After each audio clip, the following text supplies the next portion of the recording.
Good afternoon. Today I wanted to talk a little bit about triggers. I had mentioned triggers yesterday in my Facebook Live video, and it was with regards to how triggers can cause us to overreact or just react and possibly jump to conclusions and end up having a not very good response to our partner's interaction with us. So, why is it that triggers are important? Triggers are really important because triggers basically trigger us. So, it's about what is triggers. So, let's talk about what is triggers. Triggers are any kind of past experience that may have had a negative consequence or negative impact in our lives. It could be the past abuse, it could be some kind of trauma, it could be,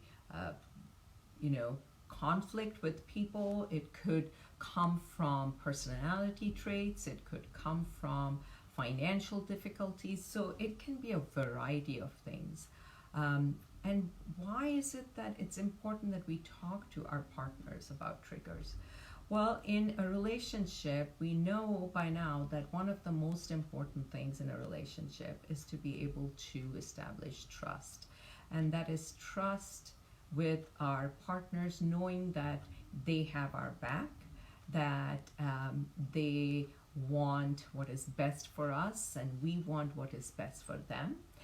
And once we have that kind of trust, it is then the next step is to be able to be open. Triggers are things that cause us to sort of go back to a previous time as far as your feelings are concerned.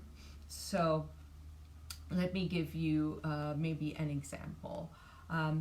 I have a client who had a past sexual trauma history, and whenever their partner is, making any kind of advances towards intimacy, it triggers this client. And that is a very difficult situation to be in if you are in an intimate relationship with your partner, and you want that to be a part of your relationship. So what is important in a situation like that is that you have conversations. You have conversations with each other.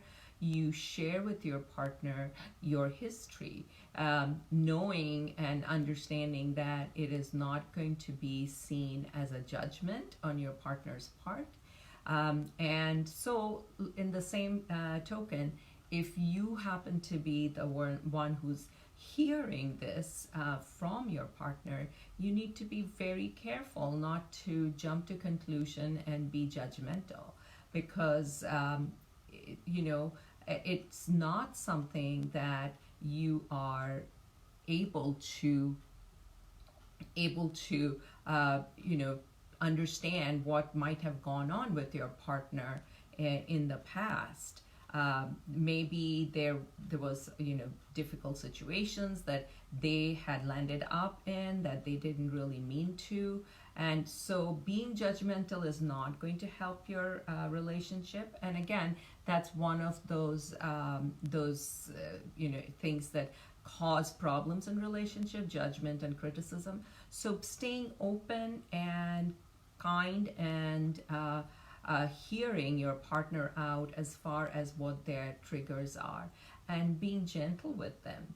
So when your partner shares that they have a certain trigger, the idea is that you will honor what they're saying and honor what they're asking. So usually when someone says, this is a trigger for me, then what that means is you have to tread carefully in that area. You either need to ask for permission, or you need to apologize if something triggers your partner, not with the idea that, oh, I am always the bad guy. No, that's not what it is. It's that sometimes we say and do things we're not aware of that it might be a trigger for our partners. So if it does happen, be willing to say, I'm sorry, I didn't mean for that to be difficult for you. So just make sure that if they share that something is a trigger for me, that you are being kind and compassionate, and you are honoring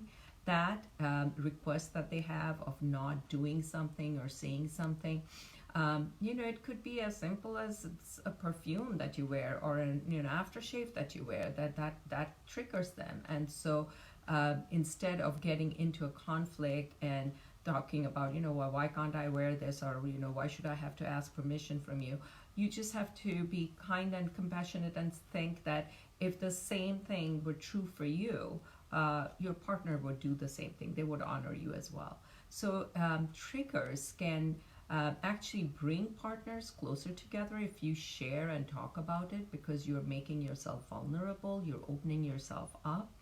And the more we open ourselves up, the stronger our relationships get. So if you can make a commitment to talk about triggers, you may not even have thought about it, but maybe take a moment and ask your partner, hey, what could be some of your triggers? I mean, are there things that I say or do that kind of, get under your skin or rattle you, and I don't know why, and you don't know why, and maybe we can talk about it and figure it out.